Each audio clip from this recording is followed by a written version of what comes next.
किसी भी टेंडर को भरते वक्त उसका नाइस एनालिसिस जरूर कर लीजिए। क्या होता है ये nice analysis? Need, interest, concern, expectation. जो भी आपका कस्टमर है उसके नीड, इंटरेस्ट, कंसर्न, एक्सपेक्टेशन को ध्यान से समझिए, उसको पढ़िए, उसके कॉम्पिटिटिव डायनामिक्स को पहचानिए, उसकी करंट रियलिटी, उसके आउटकम एक्सपेक्टेड के गैप को समझ लीजिए, पढ़ लीजिए। अगर कई बार टेंडर भरते वक्त आपको समझ ही नहीं आ रहा कि इसमें क्या लिखूं क्या लिखूं क्या लिखूं, तो हो सकता है कि आप गलत टेंडर भर रहे हो, वो आपके काम का ही ना हो। हर टेंडर को भरा ही नहीं जाता। नाइस एनालिसिस पढ़िए और अपनी स्ट्रेंथ देखिए। आपको लगता है कि सामने वाले की नीड, इंटरेस्ट, कंसर्न, एक्सपेक्टेशन को अचीव करने में आप सक्षम हैं, तभी इस टेंडर में आगे बढ़िए। हर एक टेंडर में कभी मत घुसिए। मेरा दूसरा पॉइंट है check, recheck, double check, cross check. इसका मतलब क्या हुआ? अपने टेंडर को भरने के बाद उसको चेक करिए, अपने आप पढ़ के उसको रीचेक करिए कि क्या आपने कोई कॉलम छोड़ तो नहीं दिया, क्या कोई गलती नहीं हुई, क्या आपने जबरदस्ती डंप तो नहीं कर दिया किसी प्रेजेंटेशन को, क्या आपने ध्यान से देखा है कि जो रेलेवेंट कस्टमाइज्ड नीड है वही डाला गया है। उसको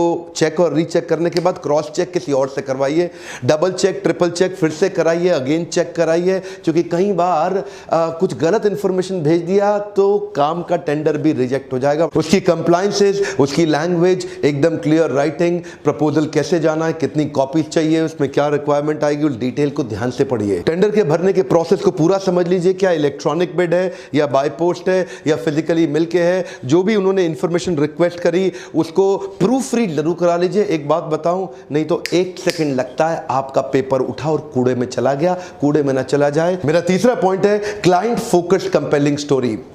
चाहे कुछ भी हो, चाहे टेंडर कितना भी लॉजिक्स, डेटा, इंफॉर्मेशन, नंबर्स पे चलता हो, लेकिन इसको पढ़ने वाले ह्यूमंस हैं, इसको पढ़ने वालों के पास इमोशंस हैं। और आपकी कंपेलिंग एक्साइटिंग स्टोरी के अंदर केवल ये मत बताइए कि आप क्या अच्छे हैं, क्यों अच्छे हैं, उसको क्लाइंट फोकस स्टोरी की फॉर्मेट में करिए। क्लाइंट की जितनी ज़्यादा नीड को पहचान के उसको स्टोरी की फॉर्मेट में साथ में इमोशंस इन्वेस्ट करेंगे, और आपके इमोशंस अगर उसको छू गए तो आपको एक्स्ट्रा एडवांटेज मिल सकता है। मेरा चौथा पॉइंट है relationship can amplify your possibility of success. क्या मतलब हुआ इसका?